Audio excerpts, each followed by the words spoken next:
大家好，今日同大家分享下呢個天水圍公園嘅花花。主要呢就係呢隻白花風鈴木。幾日前呢就未開啊，啱啱開少少。今日去呢就開咗我非常開心啊。其實佢係少少黃嘅。除咗可能大家見慣嘅黃色、粉紅色之外呢，白色其實比較罕有啲嘅。當然啦，亦都有呢個白玉蘭。白玉蘭都開咗好多㗎，反而梅花呢就謝咗好多啊。淨係好少零星一兩朵呢啲公粉嘅啫。但係呢，唔好唔開心。有呢個美人梅啊。唔知點解培植或者南方呢，可能真係早少少開花。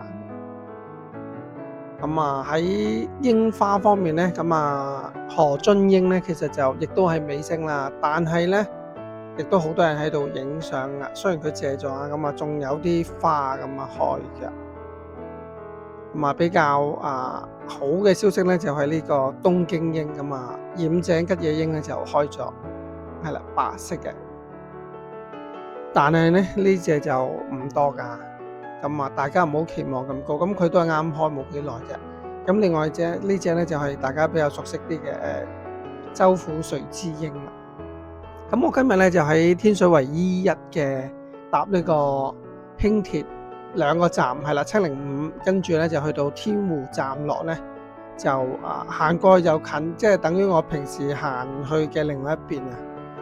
運動場嘅另一邊走呢，我就喺啲影完櫻花嗰邊行過去天水呢，就搭呢個705翻天水圍站㗎。你喺天湖站即係第二個站呢落呢已經好快，係啦。見到呢個運動場呢，今日好熱鬧啊！踢波嘅踢波，跑步嘅跑步啊，非常之熱鬧咁，係啦。陽光都唔錯㗎，初頭啊。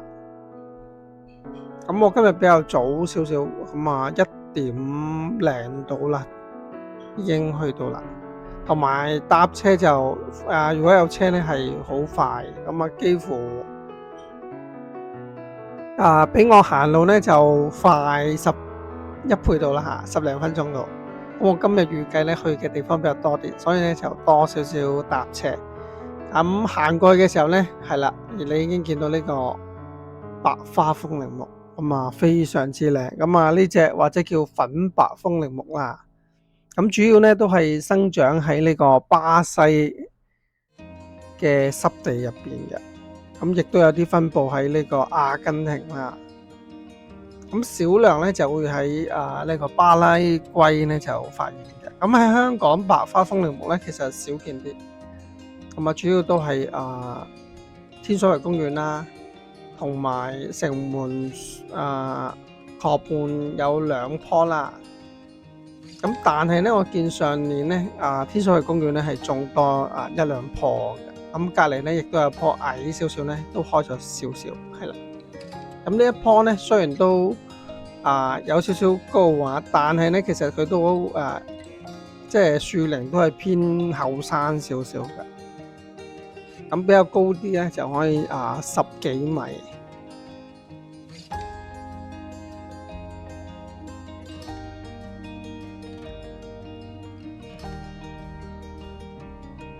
已經去到咧，已經開咗花有少少藍天咧，其實就非常之靚。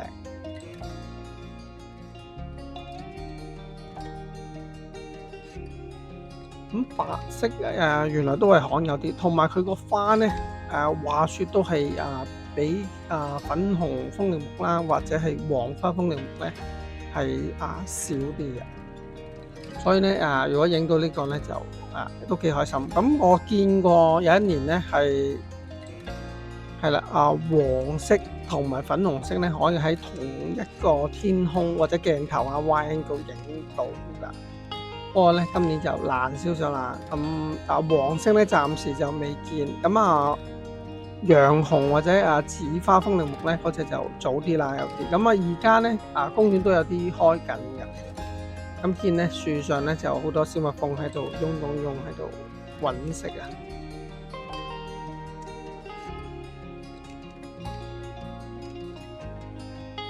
咁今日嘅唯一嘅唔好處咧，就啲風咧就比較大少少。咁如果你係影啲細啲嘅花咧，就爭啲。咁你會見到好似呢個我開爆嘅時候咧，其實係一個花，一團花束咁樣，係啦，花球。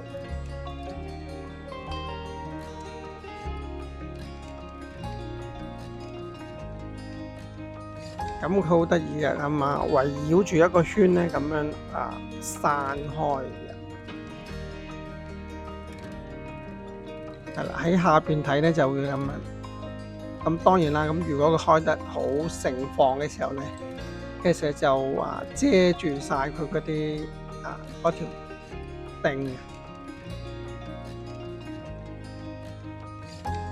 咁白花風鈴木咧係少少泛黃㗎，咁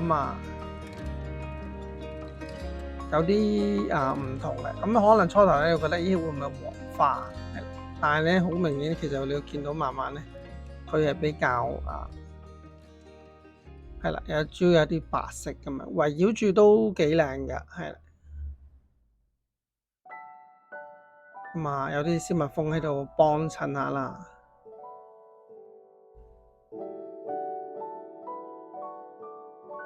咁無論喺樹行遠少少影咧，或者喺樹下邊影咧，其實都好靚。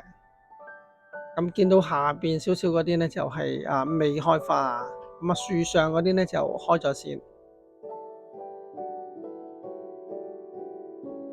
咁離遠睇，我見到白色咧，哇已經覺得好開心係啦。但係咧有時咧會好迷茫嘅，咁可以影一啲側邊成襯托下。咁見到遠少少咧，其實有棵呢個紫花風鈴木咧，亦都開咗㗎。咁有陣時咧，啲樹花咧，咁你可以離遠少少睇，係啦，再行少少嗰個角度或者光線咧，反而仲靚添。咁隔離仲有啲火焰樹咁橙色咁點綴下，咁冇咁悶啊。咁其實喺遊樂場咧，亦都有兩棵咧就開咗嘅。見到一束一束。咁喺公園嘅，其實係一個小花展咧，我覺得呢度都叫幾靚。咁有啲毛地黃啦。呢啲咧雖然靚之餘咧，原來都係心臟藥嚟嘅。咁佢就兩隻唔同顏色啦，一隻咧就紫啲，一隻咧就少少淺黃啊。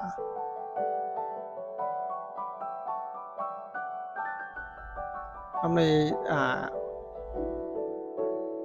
我哋行過呢度咧，會見到呢個新年嘅佈置打卡位已經為大家準備咗啦。有呢個桃花樹啦，仲有財神到鯉躍龍門國泰民安，風調雨順。一年新嘅開始，我相信呢個咧都係歷久嘅追求噶啦。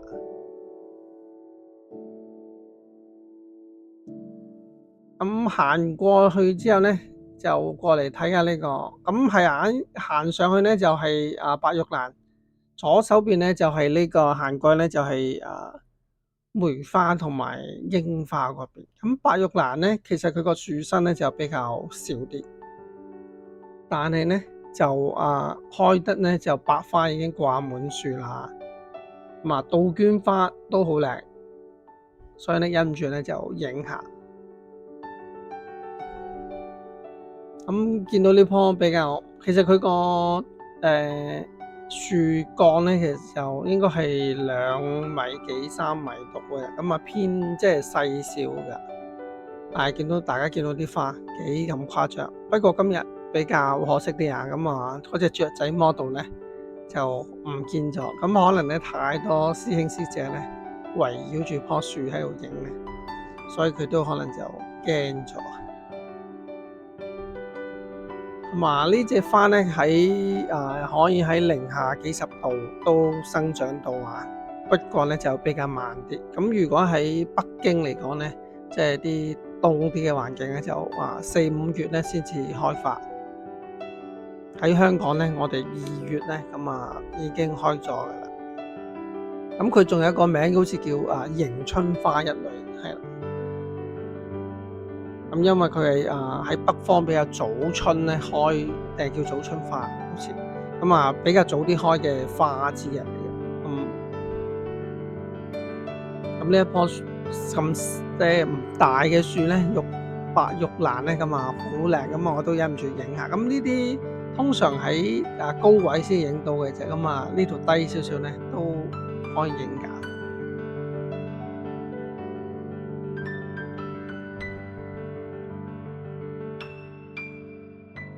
咁見公園咧，亦都擺咗啲紫羅蘭啊，咁亦都有啲小蜜蜂咧就幫襯。咁今年咧好似比較多呢一隻花。咁跟住咧就行過去睇下呢個櫻花㗎。櫻花下邊咧，可能今日星期日啦，咁仲係好多人嘅。咁除咗隻何俊英之外咧，亦都有呢隻染井吉野櫻啊。咁但係咧就梅花咧就係啦，爭少少啦。咁大家見到咧，其實都收晒啲花咁滯。咁零星可能1、2朵嘅啫。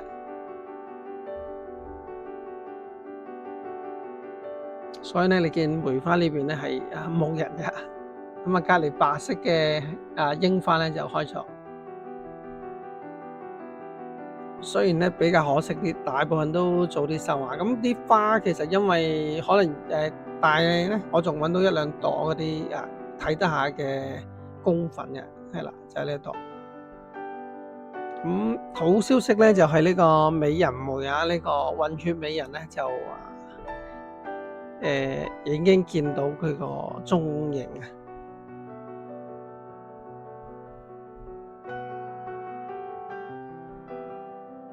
咁可能而家嘅植物咧，其實都有少少似呢個盆栽式啊。咁佢開盛放嘅時候咧，就差唔多擺出嚟啦。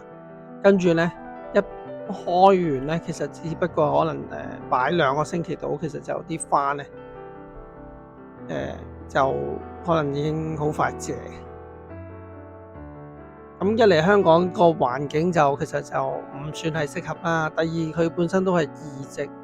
跟住咧，如果可能有啲師兄報料或者放啲料出嚟嘅花嘅時候咧，其實可能有幾日，所以咧佢個花期咧好短下。咁大家如果靚嘅話，就早啲去影下啦。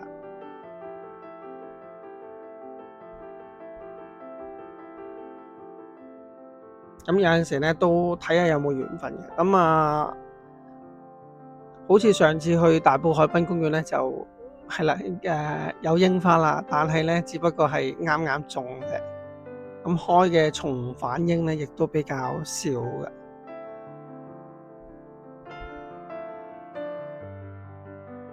咁呢隻染井吉野櫻咧，佢個特點咧就係未開之前咧有少少粉紅啊，見到個冧咧有少少好淺嘅顏色，咁開咗之後咧，其實佢係白色嘅。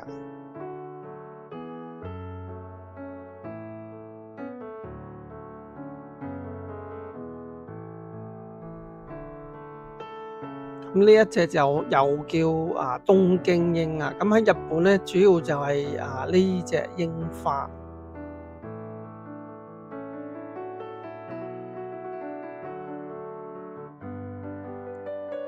咁佢個花瓣咧，你會見到都係大少少嘅，咁包得都叫OK。咁可能白色咧就純潔少少啦。但係影相咧，我反而覺得佢係會爭少少。咁何津英嗰個粉紅咧，反而係悅目啲，係啦。